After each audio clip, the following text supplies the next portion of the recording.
तो इस प्रकार से और कृष्ण भगवान और बलराम दोनों खड़े हैं कमर के हाथ लगा के और ये तमाशा देख रहे हैं और मुस्कुरा रहे हैं। अगर कृष्ण भगवान चाहते इस श्राप को तो यूं ही हटा देते, और कृष्ण भगवान चाहते तो इन 56 करोड़ यदुवंशियों को बचा लेते, लेकिन कृष्ण भगवान को बचाना नहीं था। क्यों? कृष्ण भगवान से किसी ने पूछा कि इन यदुवंशियों को बचाया क्यों नहीं? तुम्हारे अंदर शक्ति थी, बचा सकते थे तुम, क्यों नहीं बचाया?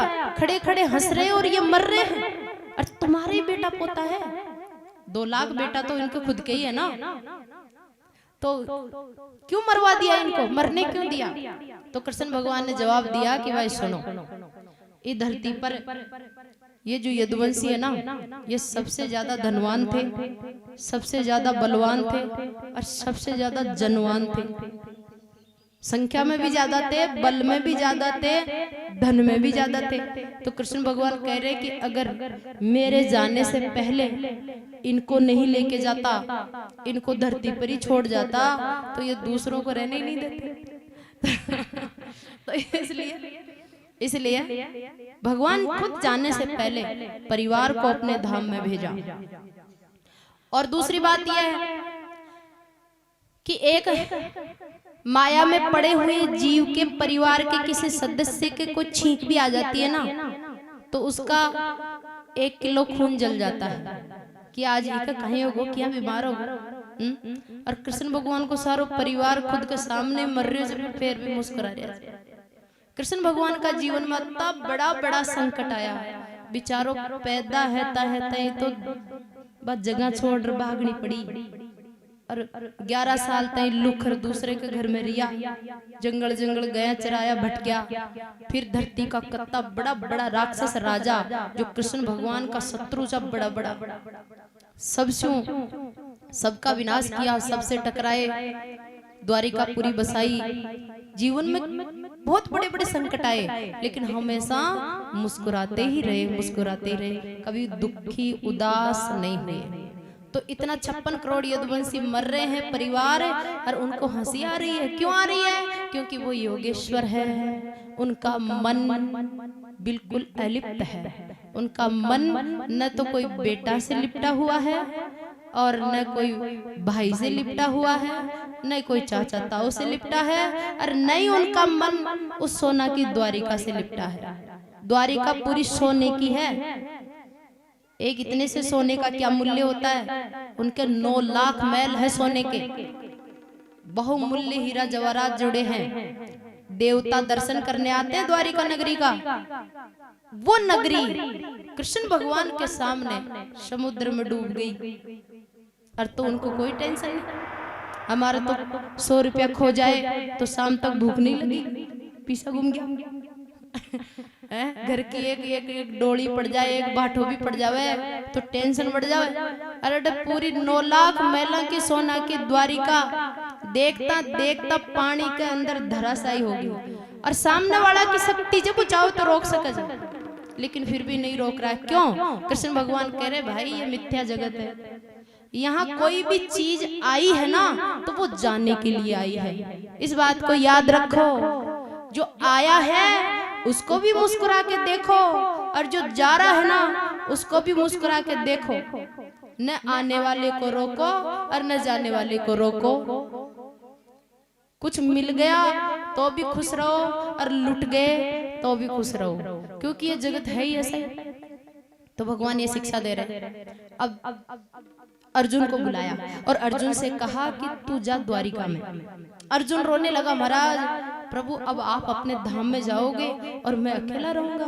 भगवान कृष्ण ने कहा सुन, तुझे मैं काम बताता हूँ। क्या? तू द्वारिका में जा और जितनी भी स्त्रियां हैं ना द्वारिका में, उन सबको साथ ले, और जितने बाल बच्चे हैं उनको भी साथ ले, और जितने बूढ़े हैं उनको भी साथ ले, और सबको लेकर दिल्ली चला जा। क्यों?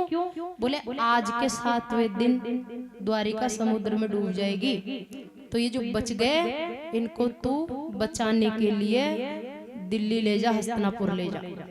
तो महाराज अर्जुन सब बाल बच्चे सबको ले गए, ज्यादातर जो स्त्रियां थी ना, वो तो सब तो अपने अपने पतियों के साथ सती हो गई थी, और कोई बच्चे कुचे थे, उनको सबको कृष्ण भगवान का पड़पोता था जिसका नाम था वज्रनाभ। बेटा प्रद्युम्न, पोता अनिरुद्ध और पड़पोता वज्रनाभ। वज्रनाभ छोटा सा था जब द्वारिका समुद्र में डूबी थी और कृष्ण भगवान गए थे, तब कृष्ण भगवान 125 से 30 साल की आयु तक यहाँ धरती पर रहे, फिर अपने धाम को गए। तो 4 पीढ़ी ने जन्म ले लिया था उनके रहते रहते। इधर वो जो वज्रनाभ है, वो जब तक बड़ा हुआ तब तक तो हस्तिनापुर रहा, उसके बाद उसको वापस मथुरा का राजा बना दिया गया, मथुरा में बसा दिया उसको, और द्वारिका समुद्र में विलीन हो गई। अब जो बलराम जी थे वो शेष जी का रूप धारण करके और धरती में विलीन हो गए, मतलब पाताल में चले गए।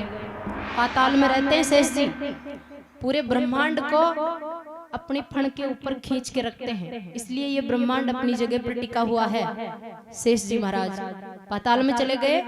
अब बचे कृष्ण भगवान। तो कृष्ण भगवान वहीं पर प्रभास क्षेत्र में सोमनाथ के पास जंगल था गहरा, उस जंगल में प्रवेश किए। एक नदी के किनारे जंगल में जाकर के एक बड़ा सा सुंदर सा पीपड़ी का पेड़ था, उस पीपड़ी के वृक्ष के नीचे बैठ गए जमीन पर, और बैठ करके पीपड़ी का सराहना लगा लिया और अपना दाहिना पैर आगे फैलाकर जो बायां पैर है उसको दाएं पैर पर रखा, और एक पैर पर दूसरा पैर रख के, और कृष्ण भगवान ने 4 भुजा रूप धारण कर लिया, यानी नारायण बन गए। नारायण रूप धारण करके पीपड़ी का वृक्ष की सराहना लगाकर भगवान आदि आंखें खुली आदि बंद है और शांत रूप में बैठे हुए थे, योग निद्रा में बैठे थे, चतुर्भुज रूप धारण करके। उसी समय वो व्याध आया जिसने बाण खरीदा था, अरबी मूसल का जो लास्ट वाला लोहा उसमें लगा था। वो शिकारी बेचारा शिकार करने के लिए आया था, तो झाड़ियों में लता पताओं में कृष्ण भगवान ऐसे बैठे थे ना, एक पैर पर दूसरा पैर रखे, पैर फैला के, तो कृष्ण भगवान के जो पैर का जो पगतड़ी है वो चमक रही थी, क्योंकि भगवान का जो शरीर है ना वो हार्ड मांस का नहीं है, ज्योतिर्मय है, ज्योति रूप है भगवान का शरीर। तो कृष्ण भगवान का शरीर चमक रहा था, वो पगतड़ी की चमक को फोकस भी व्याध पर पड़ो। तो व्याध ने क्या सोचा, पूरा शरीर तो दिख नहीं रहा था और लताओं में से थोड़ा सा वो पगतड़ी दिख रही थी, तो व्याध ने सोचा कि ये हिरण की आंख चमक रही है। तो हिरण की आंख समझ के शिकार करने के लिए जरा नाम का शिकारी ने वो बाण चलाया जो मूसल का हिस्सा था, और वो बाण चलाया और वो लताओं के बीच में से सर्राट करता हुआ बाण जाके नारायण के चरण में लग गया। इस मूसल को भगवान, इस ऋषियों के श्राप को इस मूसल के इस कण के माध्यम से खुद भी स्वीकार किए हैं। क्यों? क्योंकि मैं भी तो यदुवंशी हूं ना, तो मनुष्य बन के आया हूं, तो मनुष्य की पूरी लीला करेंगे, फिर अधूरी क्यों? भाई यहाँ आ गए तो सारे नियम मेरे ऊपर भी लागू होंगे, तो भगवान ने उस श्राप को अपने ऊपर भी लिया। वैसे देखो, एक इंसान के पैर में भी बाण लग जाने से कोई मरेगा तो नहीं भाई, ज्यादा से ज्यादा बाण पग में लगा है तो घाव हो जाएगा, थोड़े दिनों में भर जाएगा, लेकिन उस बाण का बहाना बनाया। अब वो शिकारी सोचा कि मेरा शिकार गिर गया होगा, तो वो शिकारी जरा नाम का व्याध लताओं को पताओं को हटाते हटाते हटाते वहां पहुंचा, तो वहां तो शिकारी अलग था, वहां तो नारायण बैठे हैं। नारायण महाराज ज्योतिर्मय तेजो में नील रंग का, जैसे कोई नीलमणि चमक रही है ना, ऐसे नारायण के शरीर से सूर्य से किरणें निकलती है, ऐसे नीली नीली किरणें निकल रही है। भगवान चतुर्भुज रूप में, शांत रूप में बैठे हैं और उनके चरण में बाण लगा हुआ है। उस बाण को देखते ही वो जरा नाम का जो व्याध शिकारी था वो तो हाय हाय करने लगा, अपने धनुष बाण तुनीर सबको पटका और ऊपर हाथ कर करके जोर जोर से रोने लगा, हे प्रभु मुझे नरक में भी जगह नहीं मिलेगी, नरक में भी जगह नहीं मिलेगी, ये मैंने क्या कर दिया, ये क्या कर दिया। जो काल बनकर के अनंत कोटि ब्रह्मांडों को चबा जाता है, उस महाकाल के पग में मैंने बाण मार दिया है। अब क्या होगा मेरा, क्या होगा, मेरी क्या गति होगी, त्राहि त्राहि करने लगा। भगवान ने आंखें खोली और उस व्याध से कहा कि हे जरे तुम रो मत, तुमने बाण नहीं चलाया है, तुम्हारे घट में बैठ करके मेरे ऊपर बाण चलाने की प्रेरणा तेरे मन को मैंने ही दी है और तेरे हाथों से मैंने ही बाण चलाया है, उन ऋषि मुनियों की वाणी का सत्कार करने के लिए, उनकी वाणी को आदर देने के लिए। तो तू न नरक में जाएगा, तू न स्वर्ग में जाएगा, तुझे मैं दूंगा मोक्ष, जो अत्यंत योगियों को भी दुर्लभ है। जिसने बाण चलाया उसको भी मोक्ष दिए महाराज, और पहले तो उसको शरीर सहित भेजा। लो कितनी महत्वपूर्ण बात है, जरा नाम के व्याध को भगवान, उसकी मृत्यु नहीं हुई भाई, मृत्यु होके फिर मोक्ष हुई। भगवान ने यूं आशीर्वाद दिया और भगवान के देखते देखते जरा नाम का व्याध शरीर सहित भगवान के धाम में गया। और अब शंकर भगवान आ गए, ब्रह्मा जी आ गए, सारे देवता आ गए और भगवान पर पुष्प वृष्टि करने लगे, भगवान की स्तुति गाने लगे, चतुर्भुज नारायण से प्रार्थना करने लगे कि हे नारायण, अब इस धरती पर आपका समय पूरा हो गया, अब आप धाम में पधारो। देवता स्तुति करके चले गए और भगवान जो चार भुजानाथ नारायण है, उस पीपड़ी का वृक्ष के नीचे से ऐसे अंतर ध्यान हुए कि जैसे आकाश में बिजली चमकती है, ऐसे पीपड़ी के वृक्ष के नीचे से भगवान चार भुजानाथ अंतर ध्यान होकर चले गए।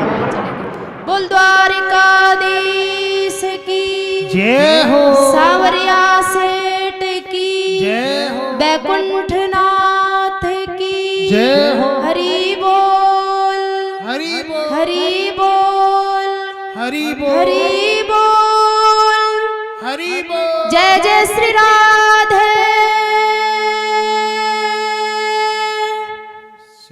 ये भागवत कथा 7 दिन हो गए आज सुनते। 7 दिन में हमने क्या सुना, तो एक बार अत्यंत संक्षिप्त में बताते हैं। पहले दिन हमने भागवत का महात्म्य सुना, जिसका सारांश ये कि भागवत के ज्ञान को अंतर आत्मा से भूख के साथ अगर कोई ग्रहण करता है तो वो जिंदा आदमी की भी मोक्ष होती है, भगवान की प्राप्ति होती है, और मरी हुई जीवात्मा जो भूत प्रेत बनकर के भटक रही है, अगर वो भी भागवत सुन ले तो उसकी भी मोक्ष हो जाती है, प्रेत योनि छूट जाती है। अब महाराज प्रथम स्कंद में हमने राजा परीक्षित का जन्म, सुखदेव जी का अवतरण और कुंती माता की स्तुति और राजा परीक्षित को श्राप, सुखदेव जी का मिलन, ये सब सुना। दूसरे स्कंद में विराट पुरुष का वर्णन, चतुर्श्लोकी भागवत सुनी। तृतीय स्कंद में मैत्रेय विदुर जी का मिलन और इसमें सृष्टि कैसे उत्पन्न होती है, ये सब हमने सुना। कपिल भगवान का उपदेश सुना। चतुर्थ स्कंद में स्वयंभू मनु महाराज के बेटा उत्तानपाद का वंश सुना और उनकी कन्याओं का वंश सुना। उसमें हमने ध्रुव जी की कथा सुनी, अंग महाराज की कथा सुनी, वैन की कथा सुनी, राजा प्राचीन ब्रही ने नारद जी ने उनको ब्रह्म ज्ञान का उपदेश दिया, वो सुना। पंचम स्कंद में स्वयंभू मनु महाराज के बड़े बेटा प्रियव्रत की कथा सुनी, जो महायोगी थे। ऋषभ देव जी की, भरत जी की कथा जो ब्रह्म ज्ञान से भरपूर थी। और इस पूरे ब्रह्मांड का वर्णन, ब्रह्मांड कितना बड़ा है, कितने लोक हैं, कौन से लोकों में कौन से जीव रहते हैं, ब्रह्मांड की आयु कितनी है, जीव कैसे पैदा होता है, कैसे जन्म लेता है, कहाँ कहाँ जाता है, क्या क्या गति होती है, ये सब सुना। षष्ठम स्कंद में अजामिल के माध्यम से भगवान के नाम की क्या महिमा है ये सुनी। और सातवें स्कंद में भगवान सर्वत्र रहते हैं ये प्रमाणित करके बताया भारत भूमि के एक छोटे से प्रहलाद भगत ने। प्रहलाद ने खंबे से भगवान नरसिंह को प्रकट कर दिया था। उसके बाप ने कहा बता तो रोज हरि हरि हरि हरि हरि करता है, कहाँ है तेरा हरि, बता कहाँ है तेरा हरि। प्रहलाद ने कहा सब जगह है। तो सामने खंबा था, हिरण्यकश्यप बोला तेरा बाप वो हरि क्या इस खंबे में है? प्रहलाद बोला हाँ है। तो हिरण्यकश्यप ने गुस्से में आकर के और जोर की गदा मारी उस खंबे में, बोले तेरे भगवान को और तुझे दोनों को यमलोक पहुंचाऊंगा आज मैं, बहुत दिन हो गया तुमको हरि हरि करते करते। और वो तो रोष में भर करके चोट मारी थी उसमें खंबे में, खंबा फूट गया, लेकिन खंबा के अंदर से भयंकर आकार लेकर के नारायण नरसिंह रूप में प्रकट होकर अपने भगत की वाणी को सत्य किया, प्रमाण दिया कि मैं सब जगह हूँ, चाहिए प्रकट करने वाला। तो महाराज ये कथा हमने सप्तम स्कंद में सुनी। अष्टम स्कंद में गजेंद्र की कथा, राजा बलि की कथा आती है और मत्स्य भगवान की कथा आती है। और नवे स्कंद में सूर्यवंश चंद्रवंश का वर्णन आता है। 10वें स्कंद में भगवान कृष्ण का जन्म, ब्रज की लीला, मथुरा लीला और द्वारिका की लीला आती है। और इस प्रकार से ये कथा कौन सुना रहे हैं? 11वें स्कंद में समस्त यदुवंशियों को श्राप लगता है और द्वारिका की आगे की शेष लीलाएं आती है। ये कथा भागवत कौन सुना रहा है? धरती का सबसे पहला वक्ता भगवान नारायण के अवतार वेद व्यास जी का पुत्र, महामुनि और परमहंसों के भी परमहंस, परम विरक्त, परम ज्ञानी, परम भगवान का भक्त 16 वर्षीय सुखदेव मुनि, जिनकी आयु 16 वर्ष की है, वो पांडवों के पोता राजा परीक्षित को ये कथा सुना रहे हैं गंगा किनारे, भागवत कथा। तो राजा परीक्षित ये कथा क्यों सुन रहे हैं? क्योंकि उसको श्राप लगा था, ऋषि का अपराध कर दिया था। उसने गले में माला की जगह सांप पहरा दिया ऋषि को। बोले तेरे को बहुत दिन हो गए माला पहनते पहनते, देखता हूँ समाधि असली है कि नकली है। तो और वो ऋषि की समाधि सच्ची थी, तो उसने सांप पहरा दिया। अब फिर जब समाधि खुली और उसके बच्चों को पता चला, तो ऋषि के बालक ने श्राप दे दिया कि तूने राजा होने का घमंड दिखाया है, ये घमंड है, ये अहंकार है, तू सोचता है कि तू स्वतंत्र है, हम श्राप देते हैं आज के 7 दिन तेरी मृत्यु हो जाएगी। तो उस ऋषि के श्राप से राजा परीक्षित 7 दिन में मरने वाले हैं। उसको सांप डसेगा आकर और डसने से उसकी मृत्यु होगी। राजा परीक्षित पांडवों का पोता है, इसलिए भक्ति का रहस्य जानता है और जीवन का मूल्य जानता है। इसलिए वो सोचा कि 7 दिन में मनुष्य शरीर छूट जाएगा तो अगला जन्म पता नहीं कौन सा होगा, तो मुझे ये 7 दिन के अंदर अंदर मैं ऐसा कुछ करूंगा जिससे मुझे भगवान मिल जाए, मेरे मोक्ष हो जाए। तो 7 दिन उसने भागवत सुनी। सुखदेव जी महाराज से विरक्त होकर सुखदेव जी महाराज ने भागवत सुनाई। तक्षक नाग आकर डसा नहीं, उससे पहले तो वो मुक्त होकर भगवान के धाम में चला गया महाराज। और अब तक्षक नाग आया और उसके मरे हुए शरीर को डसा। बस श्राप के अनुसार तो आएगा ही शाम को। इस प्रकार से राजा परीक्षित ने सुखदेव जी महाराज की पूजा की, वंदन किया और कहा कि गुरुदेव धन्य हैं, आपने मुझे ऐसा अनमोल ज्ञान दिया जो 7 दिन में मैं अज्ञान से समस्त विकारों से मुक्त होकर विदेही हो गया। विदेही मतलब राजा परीक्षित ने महसूस कर लिया कि मैं नारियल का छोड़ा नहीं हूँ, मैं नारियल के अंदर रहने वाला फल हूँ। यानी ये जो शरीर है ना, ये अकेला नहीं है, इसमें 2 चीजें हैं, एक आत्मा और एक शरीर। शरीर तो समझो कि नारियल का छोड़ा है और आत्मा फल है।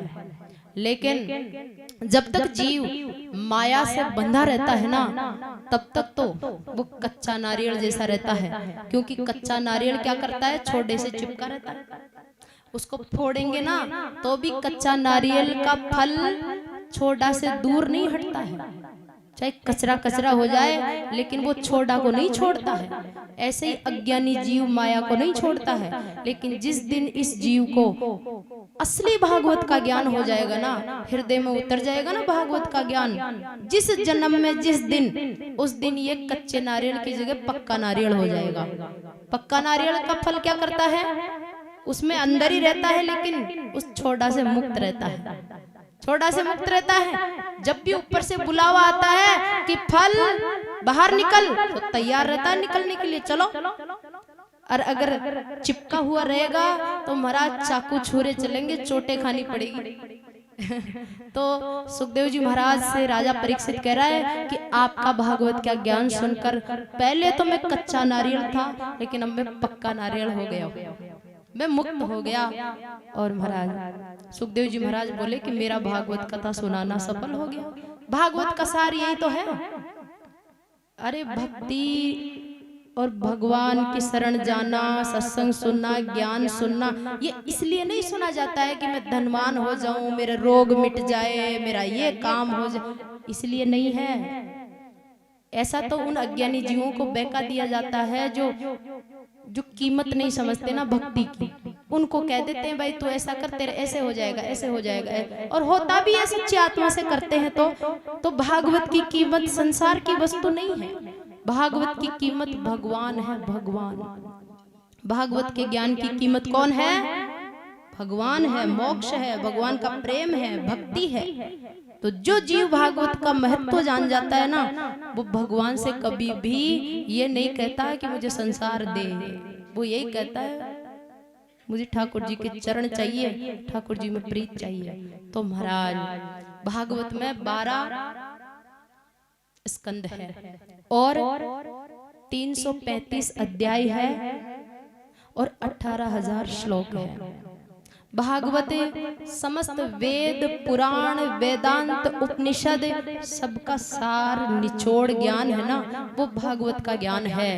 लेकिन भागवत का निचोड़ क्या है, तो भागवत का निचोड़ बता रहे हैं, वेद व्यास जी ने बताया भागवत का निचोड़ क्या है, भगवान का नाम संकीर्तनम यस्य, नाम संकीर्तनम यस्य सर्व पाप प्रणाशनम, सर्व पाप प्रणाशनम, प्रणामो दुख समनः, प्रणामो दुख समनः, तम नमामि हरिं परम, तम नमामि हरिं परम। नाम संकीर्तनम यस्य, नाम संकीर्तनम यस्य सर्व पाप प्रणाशनम, सर्व पाप प्रणाशनम, प्रणामो दुख समनः, प्रणामो दुख समनः, तम नमामि हरिं परम, तम नमामि हरिं परम, तम नमामि हरिं परम, तम नमामि हरिं परम। कलयुग में सबका सार केवल आत्म कल्याण के लिए एक ही विधि, एक ही उपाय है, भगवान का नाम। भागवत का अंतिम आदेश यही है कि जो भी जीव भगवान की तरफ चलना चाहता है, आत्म साक्षात्कार चाहता है, तो वो आज से अपने जीभ पर भगवान के नाम की गोली चूसना शुरू कर दे। क्योंकि जीव को भव रोग लगा है, भव रोग। और जब शरीर में रोग हो जाता है ना, कई कई वैद्य देते, तरह तरह की दवाई होती है भव रोग को मिटाने के लिए। उनमें से एक ऐसी गोली भी देते हैं जिसको जीभ पर रखो और चूसते रहो। तो ये जो भगवान का नाम है, ये अमृत से भरा है। इस नाम के अंदर खुद भगवान बैठे हैं, सारे वेद शास्त्र है, भगवान की सारी शक्तियां, रिद्धियां, सिद्धियां, सब कुछ भगवान के इस नाम की गोली में है। तो आइए नाम जप ले रे सिया राम, जप ले नाम जप ले रे सिया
नरसी अरज लगाई। नाम लेकर नानी नरसी अरज लगाई।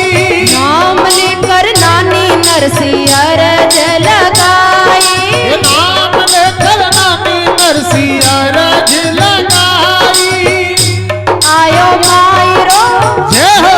आयो मायरो भरण ने गोपाल रे राम जी को नाम जप ले। आयो मायरो भरण गोपाल रे राम जी को नाम जप ले। नाम जप ले रे सिया राम जप ले। राम जप ले रे सिया राम जप ले। मारो सांवरियो तो जय हो। मारो सांवरियो तो जय हो। मारो सांवरियो तो करसी बेड़ा पार रे राम जी रो नाम जप ले। मारो सांवरिया तो करसी बेड़ा पार रे राम जी को नाम जप ले। सांवरिया सेठ की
देख छटा मेरो मन है गयो लटा पटा मेरो मन है गयो लटा पटा बाके बिहारी की देख छटा वो देख छटा मेरो मन है गयो लटा पटा मेरो मन है गयो लटा पटा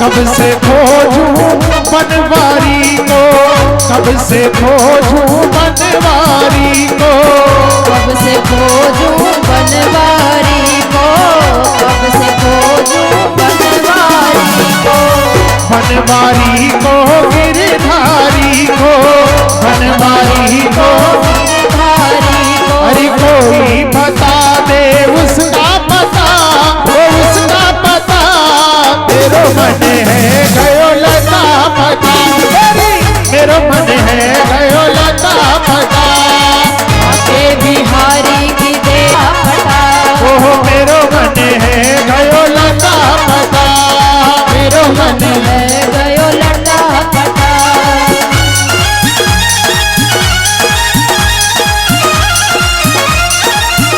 वृंदावन बिहारी लाल की हरि बोल।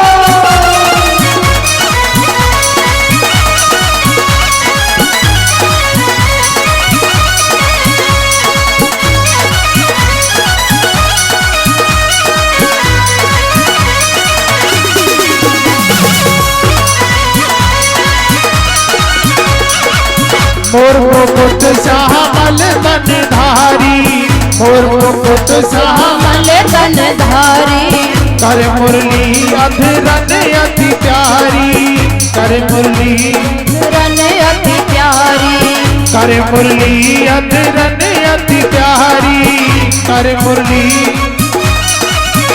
ओ कमर में बांधो है पीलो पता वो पीलो पता मेरो मन है गयो लटा पटा मेरी मेरो मन है गयो लटा पटा आगे बिहारी की देख छटा मेरो मन है गयो लटा पटा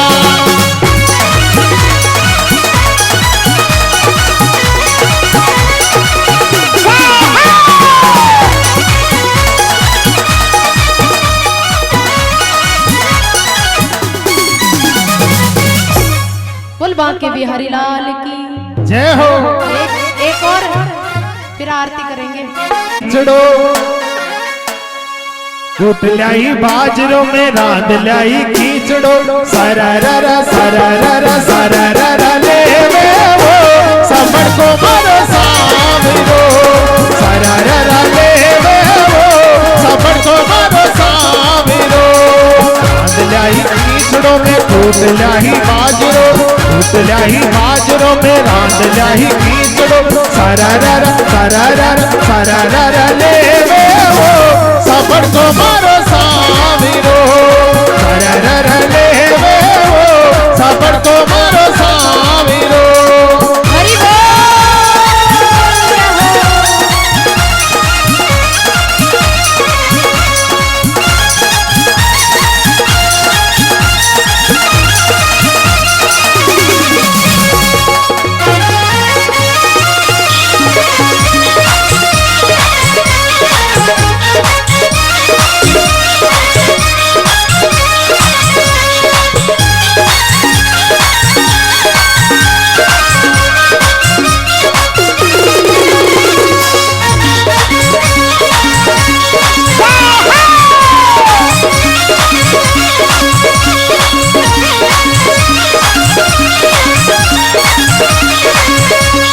छोटा छोटा हाथा सुयो मावे मारो सावरो छोटा छोटा हाथा सुयो मावे मारो सावरो सरररा सरररा सरररा ले वो सफर को मारो सावरो सरररा ले सबर को मारो सावरो रांध लाई बाजरो ल्याही कीचड़ो रांध ल्याही बाजरों में कूट लाई कीचड़ो सरररा लेवे वो सबन को मारो सामेरो सरररा लेवे वो सबन को मारो सामेरो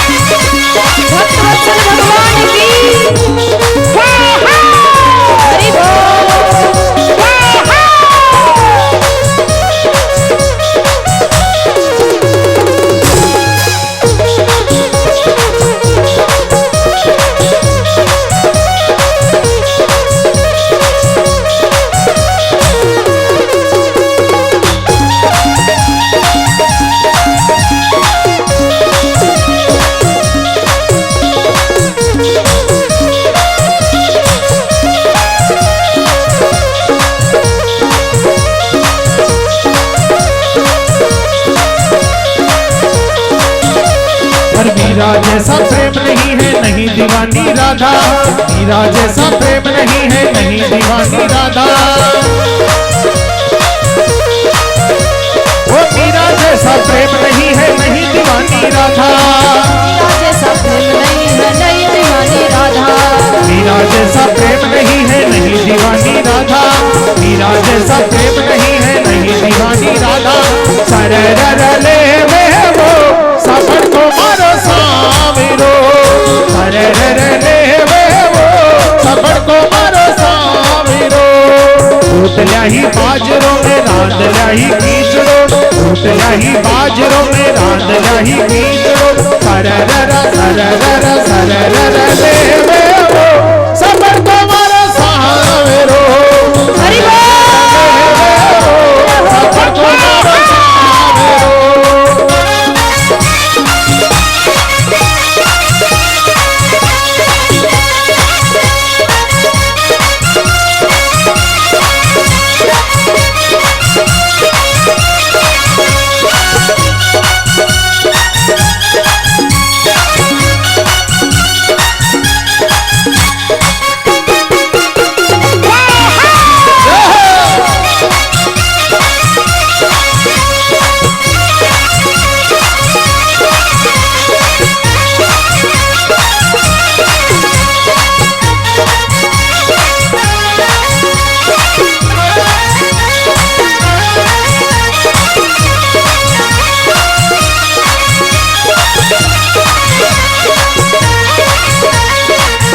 कर्मा जाटी जाई थारे वास्ते मैं हो बेटी जाटी जाई थारे वास्ते सररर सररर ले वो सबन को मारो सामेरो सररर ले वो सबन को मारो सामेरो टूट ल्याही बाजरों में रांध ल्याही कीचड़ो टूट ल्याही बाजरों में रांध ल्याही कीचड़ो सररर ले वो सबन को मारो सामेरो सररर ले वो सबन को मारो सामेरो सररर ले वो सबन को मारो सामेरो सररर ले वो सबन को मारो सामेरो सबन को मारो सामेरो सबन को मारो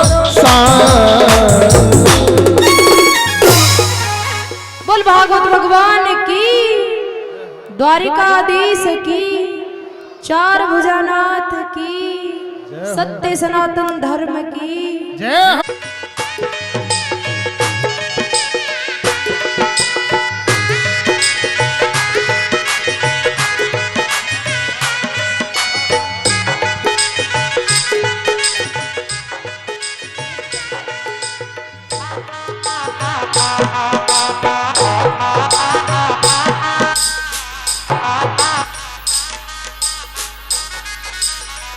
गर्भवास में भीड़ पड़ी जब कौले वचन कर आयो रे मार्गियो भूलो रे अपना देश को मार्गियो भूलो रे अपना देश को काई कारण आयो बंदा काई धंधे लाग्यो रे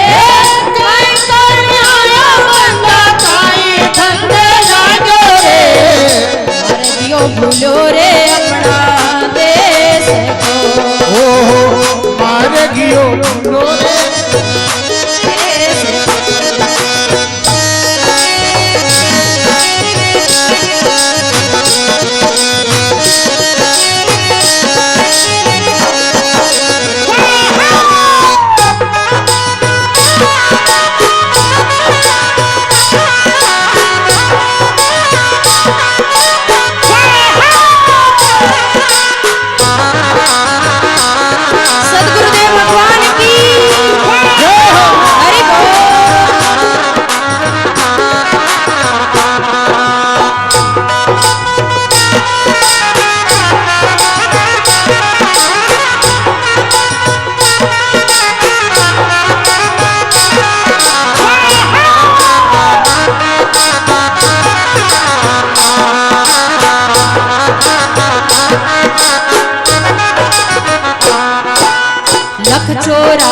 फिरता फिरता अब के अवसर आयो रे।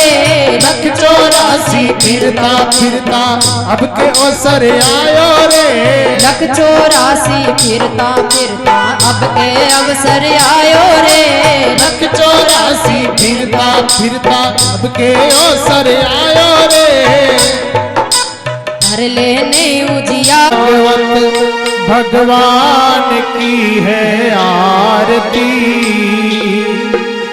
पापियों को पाप से है तारती। श्री भागवत भगवान की है आरती।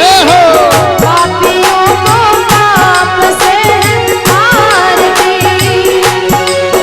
यह अमर ग्रंथ यह मुक्ति पंथ यह पंचम वेद निराला नव ज्योति जगाने वाला।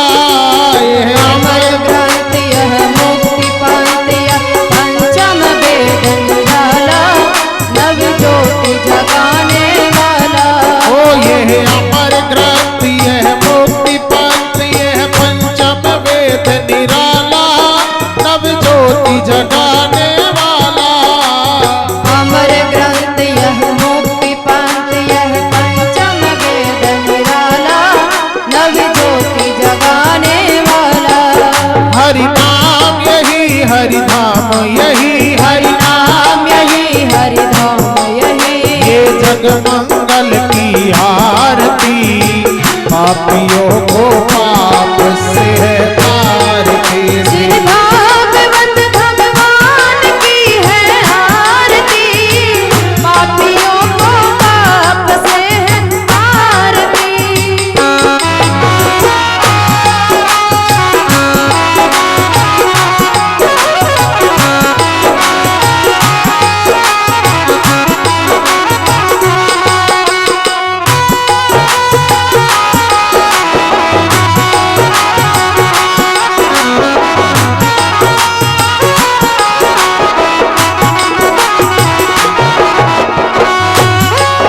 यह शांति गीत पावन पुनीत पापों को मिटाने वाला हरि तरस कराने वाला।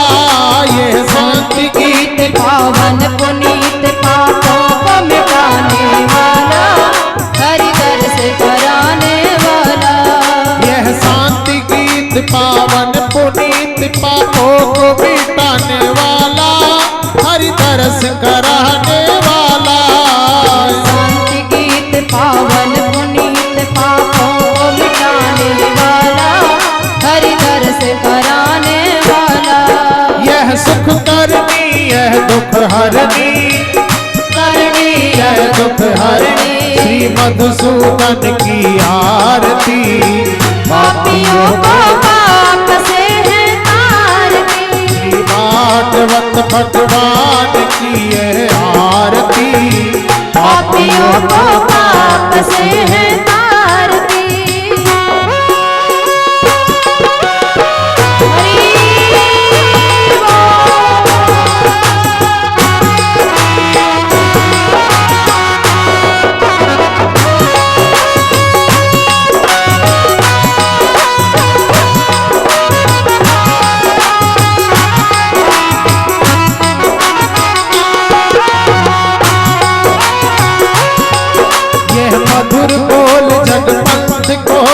सदमार्ग बताने वाला, बिगड़ी को बनाने वाला।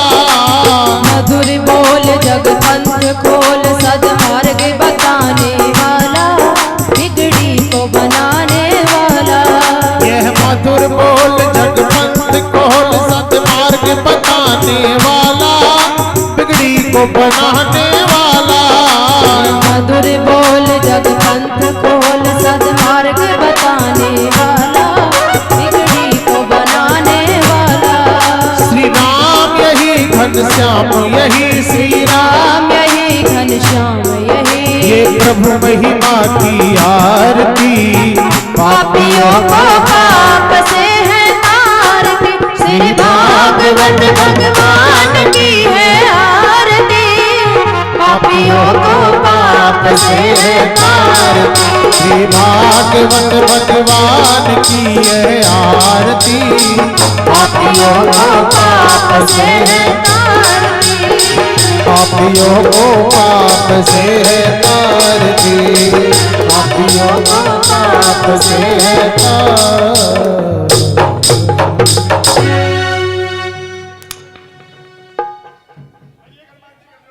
क्यों नहीं जोड़े रे राम नाम धन जोड़े पढ़ियो याने, क्यों नहीं जोड़े रे राम नाम धन जोड़े पड़ियो, याने क्यों नहीं जोड़े रे। राम नाम धन जोड़े पढ़ियो याने, क्यों नहीं जोड़े रे राम नाम धन जोड़े पड़ियो, याने क्यों नहीं जोड़े रे। धरती आबो